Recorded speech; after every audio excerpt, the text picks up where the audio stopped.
നമസ്കാരം. ഉത്രം നക്ഷത്രം 2025 ജാനുവരി മുതൽ ഡിസംബർ വരെയുള്ള ഒരു കാലഘട്ടം.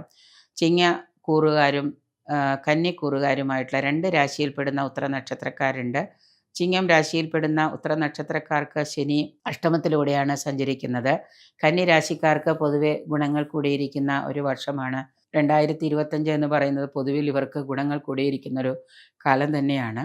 ഈ വർഷം ഈ നക്ഷത്രക്കാർക്ക് ജനോപകരമായ പ്രവർത്തികൾ ചെയ്യുന്ന ആളുകൾക്ക്, അതായത് പൊതുരംഗത്തും രാഷ്ട്രീയ രംഗത്തും സാമൂഹിക രംഗത്തും ഒക്കെ പ്രവർത്തിക്കുന്നവർക്ക് ജനോപകാരമായ പല പ്രവൃത്തികളിലൊക്കെ ഏർപ്പെടാനായിട്ടും ആശ്വാസത്തിന് സംതൃപ്തിക്കൊക്കെ വഴിയൊരുക്കുന്നതാണ്.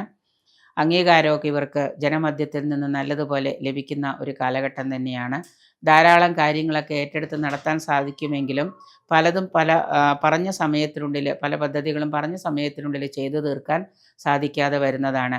പരീക്ഷകളോ ഇൻ്റർവ്യൂകളോ ഒക്കെ അറ്റൻഡ് ചെയ്തിരിക്കുന്നവർക്ക് അതിൽ വിജയം നല്ല രീതിയിൽ പ്രതീക്ഷിക്കാം. സന്താനങ്ങളുടെ അഭിപ്രായങ്ങളൊക്കെ അറിഞ്ഞു പെരുമാറുന്നത് മൂലം അവർക്ക് നല്ലൊരു സന്തോഷത്തോടുകൂടിയുള്ള സമീപനം മാതാപിതാക്കളോട് ഉണ്ടാകുന്നതാണ്. സന്താനങ്ങളെ ആഗ്രഹിക്കുന്നവർക്ക്, പുതിയതായി കുഞ്ഞുണ്ടാവണമെന്ന് ആഗ്രഹിക്കുന്നവർക്ക് സന്താനഭാഗ്യം കൈവരിക്കാൻ സാധിക്കുന്നതാണ്. പൊതുവിൽ നിങ്ങൾക്ക് ആശ്വാസവും അഭിമാനവും തോന്നുന്ന ഒരു വർഷം തന്നെയാണ് ഈ 2025 എന്ന് പറയുന്നത്. ഉന്നതരായിട്ടുള്ള പല വ്യക്തികളുമായിട്ട് സൗഹൃദത്തിലാകുന്നത് മൂലം പുതിയ പുതിയ ആശയങ്ങൾ കണ്ടെത്താനും അത് നടപ്പിൽ വരുത്താനും കഴിയുന്നതാണ്. ഓഹരി വിപണിയിൽ നിങ്ങൾക്ക് നഷ്ടം സംഭവിച്ചേക്കാം. പണം ഇൻവെസ്റ്റ് ചെയ്തിട്ടുള്ളവർക്ക് നഷ്ടം സംഭവിച്ചേക്കാം. അന്യദേശ യാത്രകളൊക്കെ ഗുണകരമാകുന്നതാണ്. ഡോക്ടർമാർ, എഞ്ചിനീയർമാരൊക്കെ ആയിട്ടുള്ളവരും സ്വന്തം ക്ലിനിക്കുകളൊക്കെ നടത്തുന്നവർക്ക്, ഈ വിഭാഗത്തിൽപ്പെട്ടവർക്കൊക്കെ നല്ല സാമ്പത്തിക ലാഭം പ്രതീക്ഷിക്കാം. വിദേശത്ത് ജോലിക്ക് ആഗ്രഹിക്കുന്നവർക്ക് അതിനുള്ള അവസരം വർഷാവസാനത്തോടുകൂടി വന്നു ചേരുന്നുണ്ട്. കുടുംബത്തിൽ സഹോദര സ്ഥാനത്തുള്ളവരുടെ വിവാഹം നടത്താനും ആ വിവാഹത്തിന് പണച്ചെലവുകളൊക്കെ നിങ്ങൾ മൂലം നടക്കുന്നതാണ്. കാരണം വിവാഹമൊക്കെ നടക്കാതിരുന്ന സഹോദരന്മാരുടെ വിവാഹം നടത്തി കൊടുക്കാനൊക്കെ നിങ്ങൾ മുന്നിട്ടിറങ്ങുന്നതും അതുകൊണ്ട് തന്നെ നിങ്ങളുടെ കയ്യിലെ പണമൊക്കെ അതിനു വേണ്ടി ചിലവഴിക്കേണ്ടതായിട്ട് വരുന്നുണ്ട്. ധനം മറ്റൊരാൾക്ക് കടം കൊടുക്കേണ്ട സാഹചര്യങ്ങൾ, കുടുംബത്തിൽ തന്നെയുള്ള ബന്ധുക്കൾക്ക് പണം കടം കൊടുക്കേണ്ടതായിട്ടുള്ള സാഹചര്യം വന്നു ഭവിക്കുന്നുണ്ട്. ധനച്ചിലവുകൾ ധാരാളം ഉണ്ടാകുന്നൊരു വർഷം തന്നെയാണ്. വിലപ്പെട്ട രേഖകളോ ആഭരണങ്ങളോ യാത്രയിൽ നഷ്ടപ്പെടാൻ സാധ്യതയുണ്ട്. അധികാരികളിൽ നിന്നോ മേലധികാരികളിൽ നിന്നോ അംഗീകാരമോ സഹായമോ ഒക്കെ കിട്ടാൻ തടസ്സം നേരിടാം. അവരിൽ നിന്ന് ചിലപ്പോൾ നിങ്ങൾ ഉദ്ദേശിച്ചത്ര ഒരു സപ്പോർട്ടീവായിട്ടുള്ള ഒരു അഭിപ്രായമല്ല നിങ്ങൾക്ക് മേലധികാരികളിൽ നിന്നൊക്കെ കിട്ടാം. ദാമ്പത്യത്തിൽ ചില അസ്വാരസ്യങ്ങളൊക്കെ വന്നുവിടാം എന്നുള്ളത് കൊണ്ട് വളരെ നിയന്ത്രണം പാലിക്കുക, വാക്കുകളിലൊക്കെ നിയന്ത്രണം പാലിക്കുന്നത് നന്നായിരിക്കും. മധ്യസ്ഥ വഹിക്കാനോ വാക്കുതർക്കങ്ങൾ, കലഹങ്ങൾ ഇവയിലൊക്കെ നിങ്ങൾ ഒഴിവാക്കുന്നത് നന്നായിരിക്കും. ചിലവുകൾ അധികരിക്കുന്ന കാലമായതുകൊണ്ട് തന്നെ, സാമ്പത്തിക ചിലവുകൾ അധികരിക്കുന്നത് കൊണ്ട് തന്നെ വർഷ അവസാനത്തോടു കൂടി ലയബിലിറ്റിയൊക്കെ വന്ന് അധികമാവാം എന്നുള്ളത് കൊണ്ട് ചിലവുകളൊക്കെ നിയന്ത്രിക്കുന്നത് നന്നായിരിക്കും.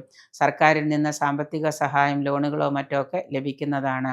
കർമ്മരംഗത്ത് ധാരാളം അധ്വാനഭാരം കൂടിയിരിക്കുന്ന ഒരു വർഷമാണ് ഈ ഉത്രം നക്ഷത്രക്കാർക്ക്.